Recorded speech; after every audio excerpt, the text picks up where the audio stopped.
नमस्कार. आज पावभाजीचा बेत केला होता आणि पावभाजी म्हणजे आमच्या स्त्रीची फेवरेटच आहे. त्यामुळे त्यानं झाल्याच आपलं ताट वाढून घेतलं होतं. मस्तपैकी आमच्या क्लास संपल्यावरती मॅडमने बेत केला होता आधीच. त्याप्रमाणे तिनं 10च मिनटात ते 15 मिनटातच सर्व प्रोसिजर करून भाजी पण तयार केली होती. बघा एकदा कशी झाली आहे, एकदम छान झालेली आहे. आणि तव्यावरती पाव भाजून घेतले कडक एकदम. घरगुती आहे पावभाजी. बाहेर गेल्यानंतर एवढ्याच पावभाजीला जवळजवळ 400 ते 500 रुपयेच तयार झाले असते.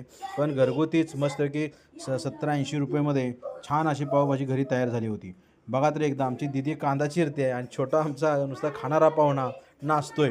तिचं त्याच्या डोळ्यातून पाणी येते म्हणून. बघा बघा कसा करतो या, त्याला तर पावभाजी खूप आवडती या, दीदी रडती या. मस्तपैकी अभ्यास करत करत त्यानं पावभाजीचा आनंद घ्यायचं ठरवलं होतं. त्याप्रमाणे पावभाजी कधी होते आणि मी कधी खातोय असं त्याला वाटत होतं. बाय. तुम्हाला आवडली तर